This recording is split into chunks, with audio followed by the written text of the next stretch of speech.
Hello Gemini and welcome to your general tarot reading. Thank you for joining me today. I hope you're doing good and I hope this reading finds you well. So let's dive right in, Gemini. I'm going to invite you to like the video and subscribe, but you guys know how it is. You're amazing supporters, so thank you in advance and thank you so much for everyone who supports me and who watches the video.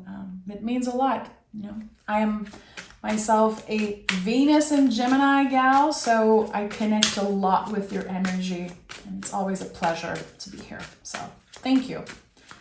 Okay, let's see what is the general energy for you, Gemini. The month of October. Oh, that one flipped. We're gonna honor that. Nine of Cups, the Wish card, a feeling of accomplishment, and definitely confirming that you've been through a lot in the past couple months, maybe since the beginning of the year. And the Fool is your general energy. For some reason, I'm feeling like giggly a little bit. I'm laughing and I don't know why, but anyway, let's dive in. So the Fool is the soul of the tarot, really. This card is something else. We could take it out of the tarot deck and just create a story of its own. The storyline of the tarot is the story of the Fool. And when I picked this card, especially recently, it's been coming up as don't underestimate the soul journey. Don't underestimate the magic of whatever you're going through right now. And I feel like the Fool is a great reminder that sometimes we get caught up in the material, we get caught up in so many things, but at the end of the day, the soul journey is very important. So if you're creating something, if you're working hard on something, sometimes we need to go back to the soul, like, why am I doing this? There's always this big question mark in my mind when I pick the Fool. And I studied the Hermetic Tarot for a very long time. I'm still studying it today. And in that version, we say that the 0 of the Fool represents the egg.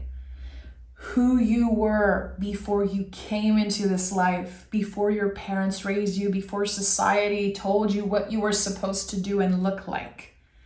This card is very woo-woo. It's very out there, but there's something important here.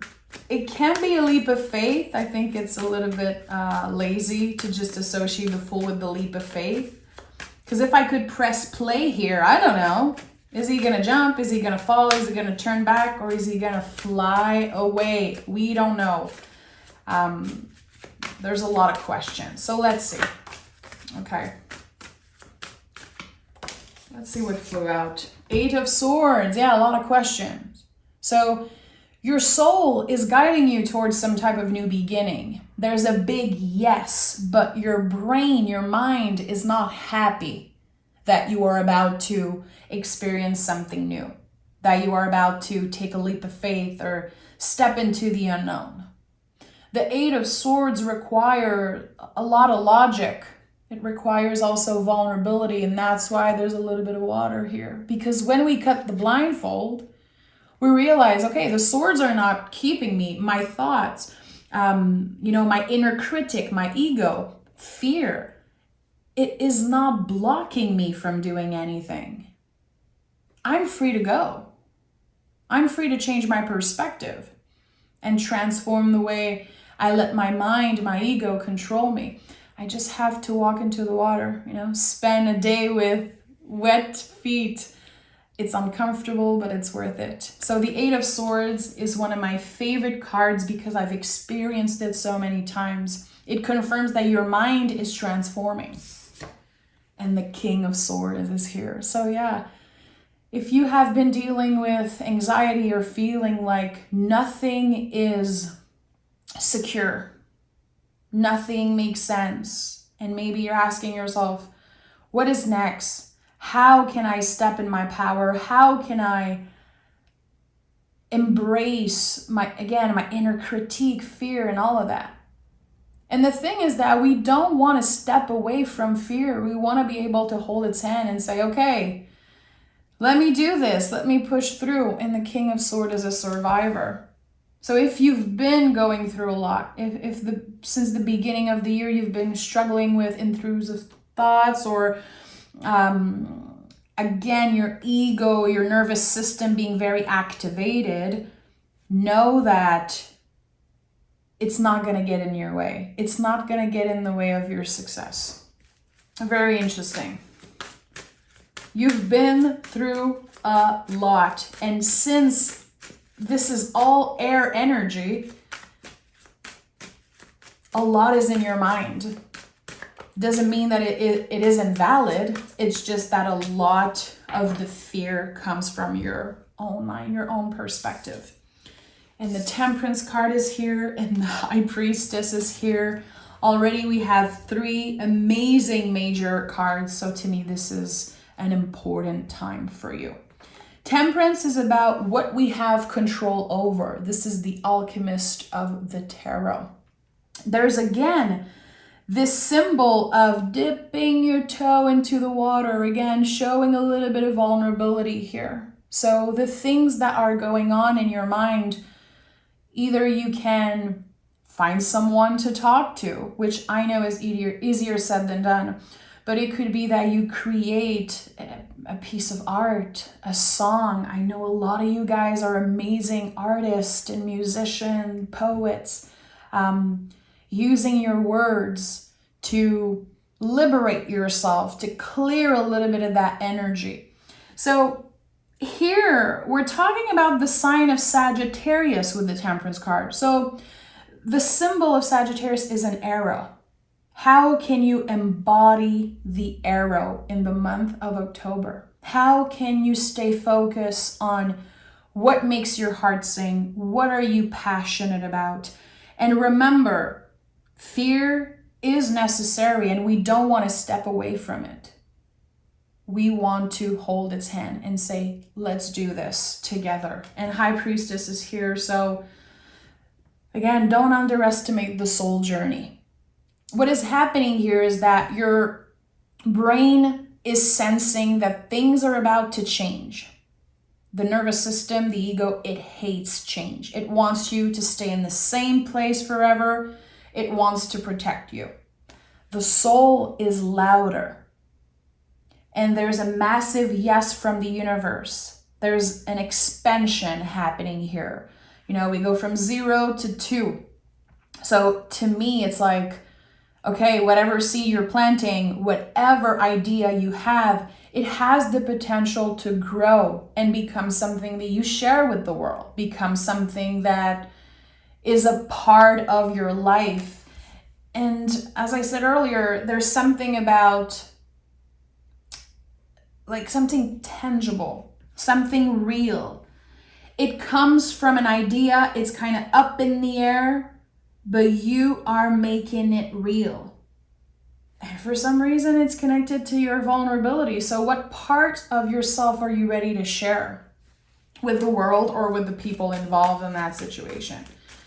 High Priestess invites us to surrender. It's not easy to do so. Every time I pick the High Priestess or the Moon card, I know that all I have to do is be. Just be. Just be. And how complicated is that? Because there's so many external things getting in the way. Life gets in the way. But there's something that's saying, you. The answer is you, Gemini. Are you looking outside of yourself to get validation, to get clarity? I don't know, because it seems like you have the answers within you. And at the heart of this reading, we have the 8 of Wands. So this is the second 8 in your reading. 8 is a number of transformation. And here we have to trust. Again, when I said you need to surrender, the 8 of Wands expressed that beautifully. We don't know where the wands are coming from and we don't know where they're going.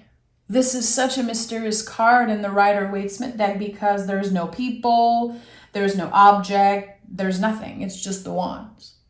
So something is coming in. As I said, with like embodying the arrow, what does that mean for you? So for some of you, it's gonna mean something. Something is gonna be revealed to you about what I said. And this is exactly what you're going to be doing in the month of October. Moving fast. Your ideas, you're expressing them clearly, quickly, and they are transforming your life as they are coming out of you. So interesting. Also, if you've been waiting for any type of communication, I think that is going to be happening very early in the month of October. Is it positive? Is it negative? We don't know. We don't have control over that. But we have control over how we respond, how we receive, and how we react. So it seems like whatever message you're getting, whatever confirmation or communication you're receiving, it is transforming you. It is changing your perspective, and it is bringing a lot of clarity into your life. Are you waiting for some type of offer? Is it because there's someone you missed that you want to hear about? Whatever it is. It seems like you're getting a green light here. And I think that your intuition is definitely on point when it comes to that. You know something big is about to happen. Again, your body and your nervous system might be rejecting that, but your soul and your heart, it's aligned right now. Okay, Ace of Wands and Three of Wands, this is it. Massive new beginning, an expansion, a creative project, or something you're passionate about. For some of you, it's going to be love. It's going to be romance. But not everything is about romance. And not all tarot readings should be about love, because it just makes no sense. But, you know, the wands in the tarot are the only living object. We have cups, we have swords, we have pentacles, but this is a piece of wood. It will grow by itself. If you just give a little bit of your time, your energy, if you are truly dedicated to your passion, again, what makes your heart sing, Gemini? I think that it will be growing by itself. And the Three of Wands confirms that. There's this clear expansion here. So interesting. I love that. You know, Ace of Wands is the biggest yes in the tarot. It's the green light. And the Three of Wands, I always said that. I teach this card that way. The Three of Wands to me is the leap of faith. I know that the old interpretation of the Fool says this is the leap of faith. Again, I think it's a little lazy to say that. This card is too magical to just be a leap of faith. The Three of Wands is the leap of faith. It's the moment we say, yes, I am saying yes to myself here. I'm not looking for validation. I am focused on my own journey. And that's why the High Priestess is here also. The pillars of the High Priestess really help us remember that we need to focus on our own paper. We need to focus on our own soul journey. And when we have people pointing fingers, critiquing us, do you think they are working on their own soul journey, working on their own stuff? No, they're busy looking at you and critiquing you. You don't have the time for that, Gemini. You really don't. And I talk all the time about the misconception of Geminis that I cannot stand when people say Geminis are two-faced, Gemini are this and that. It's so untrue. The realest people I know are Geminis. They will tell you how it is. And I feel like sometimes people can be confronted by your honesty. You know? You are the Lover's card in the tarot. You are the mirror energy, the twin energy. So you saying yes to yourself, you being upfront about something, and again, you know, choosing to focus on your own paper and your own path, people are going to be confronted by that. Because it could be reflecting the things that they are not ready to do. So all that external bullshit, Gemini, it's not yours to hold. It's not yours to deal with. I don't know if you've been critiqued recently or if someone planted a seed of doubt in your mind, either when you were younger or recently. It's there. It's still in your mind because the mind is like a tape machine. It always plays back the things that we heard about ourselves, the times that we critiqued ourselves. This is how the brain works. So it's our job to create a new narrative. It's our job to say, you know what? That's not mine to hold. That person might think that I'm not good enough. That person might say that I'll never be happy being a musician, being this and that, whatever seed of doubt people planted in your mind. It's not yours. It's their story. It's their own doubts that they are reflecting on you. Okay, look at that. I knew it. I should have called it because I knew when I said it is not yours to hold, I saw the 10 of Wands in my mind. Which, when I see the 10 of Wands, I know that there are stories, there are things that you are carrying with you, again, that are not yours to hold. But the thing is, we don't want to drop all the wands. We don't want to drop all of them. We want to choose carefully what wands are we bringing with us. And the wands can be so many things, They're connected to fire. So here, I'm really thinking that this whole reading is about your inner flame. It's about your passion. Again, what makes your heart sing? And please share it in the comments. I love to read your comments. Always, Gemini. You guys are always excited, it seems like, to tell me that you are a poet, a writer, or you're looking for love, or you want more money. I love that you know what you want.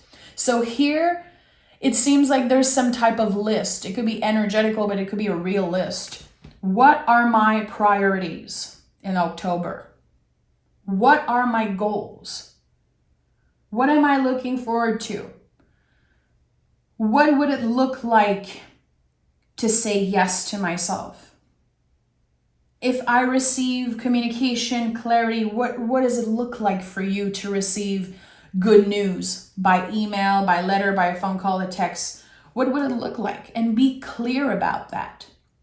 10 of Wands, again, you don't want to drop all the wands. You just want to make sure you focus on the right thing. And Knight of Swords is here to confirm that. This is a card of focus.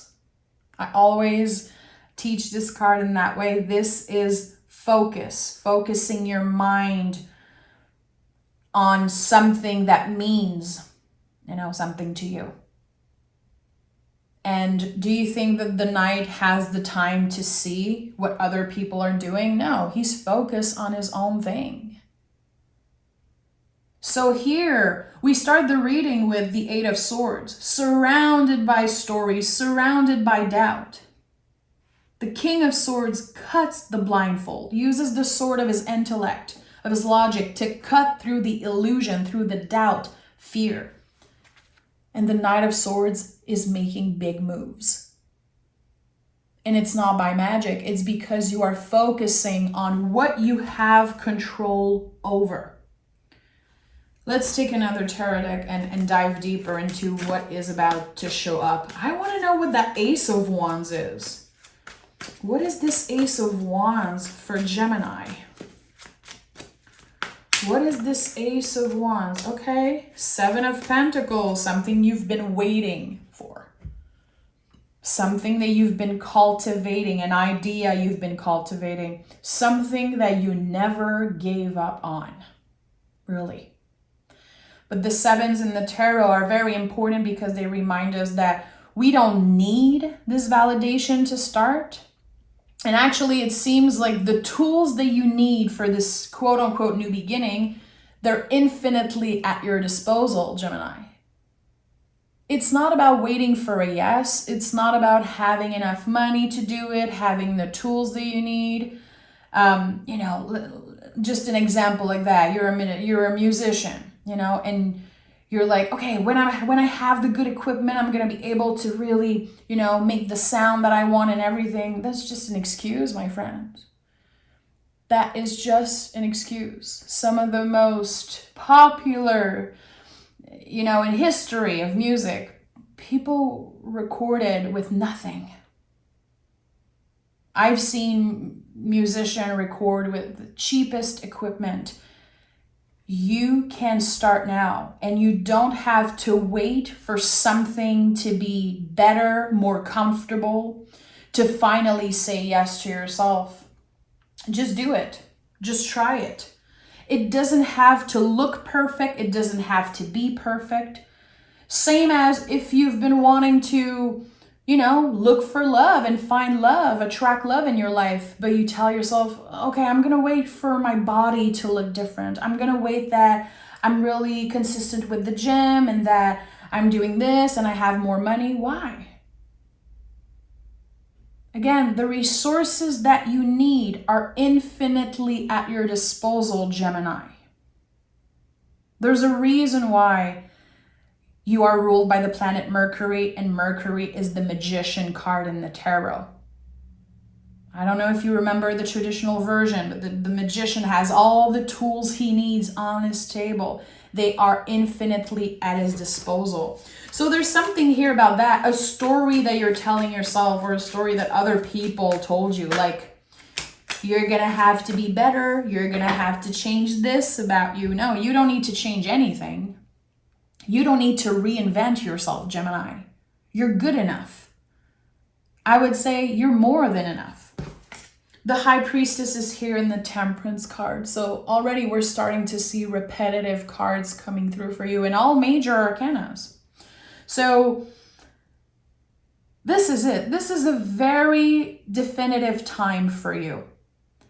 And it's kind of a time where you're going to prove to yourself that your mind is more powerful than you know, that you are in control of your destiny.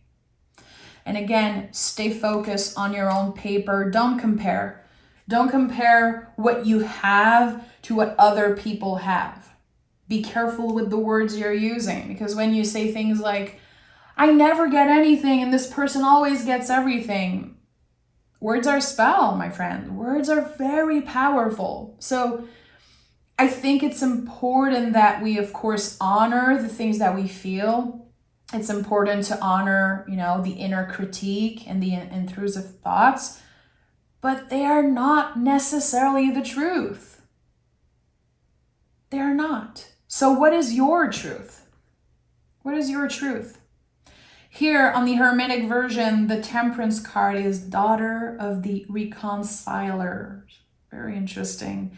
Reconciling with something. Again, I think it could be an old dream, a goal that you had in the past that you kind of gave up on, or you felt like you had to. And look at that. We have the arrow here that I was talking about, the arrow of Sagittarius. So you are not the person throwing the arrow. You are the arrow. You're the one making big moves. You're the one that everyone is looking at and inspired by. There's something here. I don't know what's happening. And I'm going to be honest, it could be early in the month of October. Something a little triggering happens. And it lights up a fire under you. And you're like, this is it. I am not listening to that BS. I don't care. There could be a little bit of conflict at the beginning of the month, but whatever happens, it is transforming you. It is transforming the way that you let your mind control you. This is so interesting. I'm literally obsessed with what I'm seeing here because there's a lot. I want to know how is Gemini embodying the arrow? I know it's a weird question, but this is you. This is you this month. Oh yeah. Empress at the bottom of the deck. And we have the Strength card, which is Fortitude here. Daughter of the Flaming Sword. So again, this arrow full of fire after a conversation, swords. Something lights up a fire under your, I don't even know how to say that in English because I'm French, but it makes sense in my mind. So thank you for your patience here. But the Strength card is also about our inner strength, our mental strength. There's something here. Again, this is about passion. This is about your heart space. And it's about taming the beast. I always felt like there was this beautiful relationship between the lady, the person on the strength card, and the lion, the beast, and how it takes a lot of power, of course, physically. It takes confidence, but there's something that's a little bit magical here. Something that you might not know how to explain. Like, why now? Why am I suddenly confident about this thing? Why am I suddenly able to not care about the critique? Why am I feeling so inspired? I think it was there all along. But you have been trapped in this mental prison for a while, and now it's the escape, my friend. You are escaping this mental prison, which it feels like the door was never closed to begin with. The gate was never closed, ever. And I'm hearing myself again at the beginning saying, if I could press play here, I don't know. Are you going to turn back? Are you going to fall? Are you going to jump? Or are you going to fly? And this is it. You're flying this month. As woo-woo as it sounds, I'm so confident saying it. Again, you are the arrow. You're going to be moving fast with a clear mind and an open heart. We don't know where the wands are going. We don't know where we're going to land. But change is going to happen, and we're not sitting on our butt waiting for change to happen. We're making it happen. That's why the Temperance card came up 2 times, because you are focusing on what you have control over. How many times a day are you spending on your craft? You know? Or again, how receptive are you when someone tells you something, when someone invites you to go somewhere? How do you start your day? Such an important thing, especially with the 3 of Wands. To me, Aries energy is a lot about how you start your day, because this is what you have control over. You know, are you hydrating yourself? Are you sleeping well? Are you nourishing your body? Are you constantly on your cell phone comparing yourself to other people on social media? You have control over those things. You cannot control how other people treat you. You cannot control how other people respect your boundaries or not. But you can embody those things, and you can make sure that you follow your heart here. Okay, we have the energy is gaining momentum. Yeah, again, I think that's why there's so much contraction around your nervous system, your brain, your ego. Because the brain is scared. The brain wants you to stay in the same relationship that you've been uncomfortable in forever. The brain doesn't want you to fantasize about buying your own house, about, you know, making an album and singing in front of thousands of people. Your brain does not want you to put yourself in new situation. It wants you to stay stuck because it's, you know, it's a lot more safe. If you're always in your house doing nothing, the brain is happy. It's not confronted with anything external. And the soul is very loud. Be aware of your dreams also, Gemini. What are you dreaming about? The High Priestess is here 2 times. Your soul is sending some type of signal in your dream. And we have, you're very close to achieving your goal. I'm not surprised. There is nothing a Gemini cannot accomplish. And I really believe that. I'm not saying that to sugarcoat. I told you in the beginning, I have my Venus in Gemini, and I work so much with that placement in my chart. It's a placement I really take seriously, because I think Gemini, again, being the mirror energy, the twin energy, it reflects so much about you. So whatever placement, Gemini, you have in your chart, however you connect with this energy, there's so much to learn about this. And again, I believe that you guys can accomplish anything that you want. It's just about putting your mind to it. And it's about honoring the inner critic, honoring the intrusive thoughts, but not making them your truth. which can take a lifetime to achieve. But at least you're aware. The important thing is to be conscientious, is to be like conscious of that. We're not just going to snap fingers and everything's going to be balanced and everything's going to be perfect. It's not about that. We're not looking for perfection here. It does not exist. We want to try new things. You know, a little bit less of toxicity, a little bit less of the negative self-talk, and a little bit more sweetness and beauty, and a little bit more of the things that you have control over. So Gemini, that was a special one. That was a great one, and I'm sure that whoever needs it will find it. So, you know, of course, you can find me on Patreon. There's a bunch of soulful tarot lessons there, and I do a very amazing reading every Sunday to guide you through the week ahead.